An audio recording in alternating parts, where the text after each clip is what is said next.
everybody, welcome to all and especially the trainees. Today we'll take a very important and very practical one. The topic is entrepreneurship. प्रशिक्षण यानी कि training.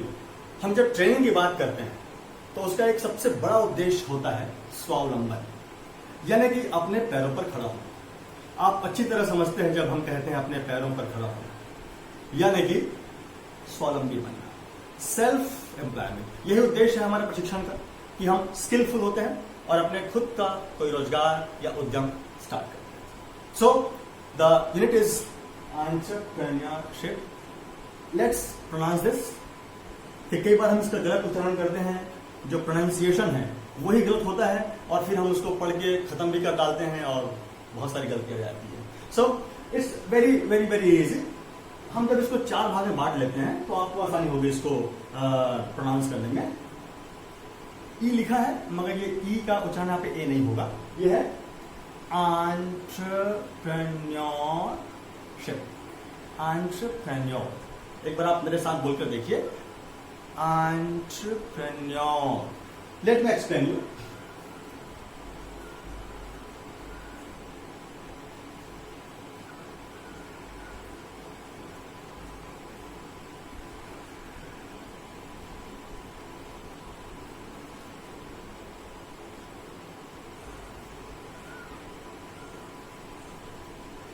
Let's see.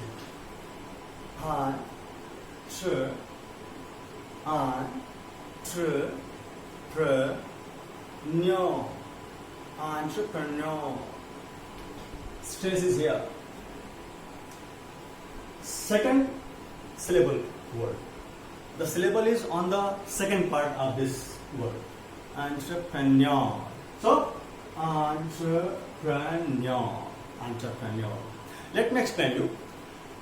Entrepreneur, उद्यमी, उद्यमिता. Entrepreneurship, उद्यमिता. Entrepreneur, उद्यमी. यानी कि आप एक दिन ट्रेनिंग करके स्किलफुल होकर अपने खुद का रोजगार स्थापित करेंगे और इस रोजगार के साथ ही आप दूसरों को भी प्रेरित करेंगे कि वो आपके ही तरह अपने पैरों पर खड़े हो सकें. तब आप सही मायने में एंटरप्रेन्योर कहलाएंगे. So in this topic today, एक बात मैं आपसे और कहना चाहता हूँ.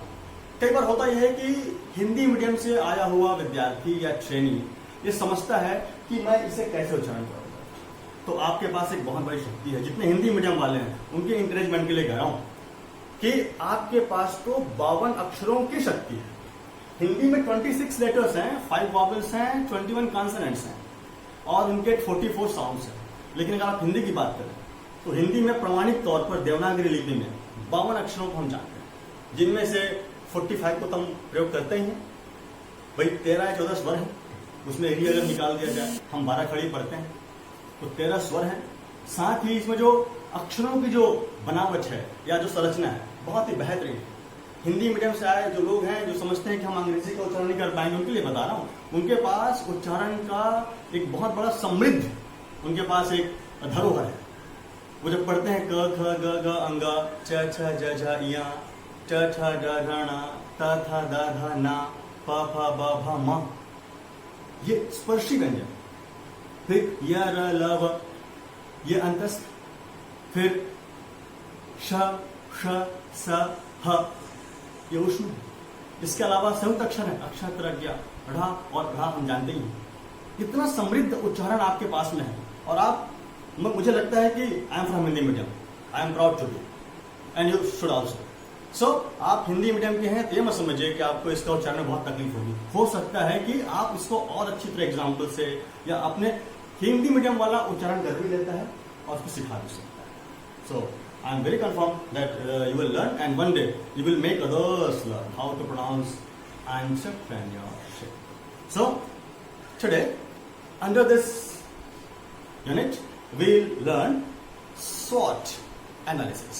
Let me share you one thing. SWOT. SWOT. For entrepreneur who is going to be an entrepreneur, SWOT analysis is a must. So today we'll learn SWOT stands for SWOT. So, in entrepreneurship, SWOT analysis is very important factor. उद्यमी के सफल होने पर और सफल नहीं होने पर वो अपने आप को कैसे एनालाइज कर सकता है, ये हमको SWOT एनालिसिस हेल्प करता है. One day when you will become an entrepreneur, this will help you, this theory will help you to overcome your shortcomings and to win over the situations or circumstances. Dear friends, SWOT analysis, this is the basic funda of this of the business also. So SWOT, SWOT.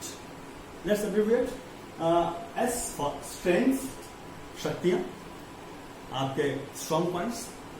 W stands for weaknesses, कुछ कमियां होती हैं, कुछ challenges होते हैं, चुनौतियां होती हैं, weaknesses. Opportunities. This is very important factor regarding entrepreneurship. मौके, अवसर. O for opportunities. And then the threats. Threats, संकट, असफल होने का डर. So these 4 letters and they make SWOT. And today we analyze this. So here are 4 factors, or 4 things you can see. I made this in 4 boxes.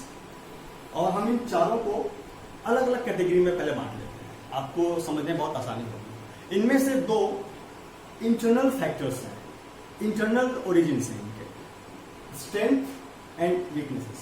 ये हमारे अंदर होती है. You can say software type चीजें जो होती है हमको दिखाई नहीं पड़ती है, ये हमको तुरंत समझ में आती है.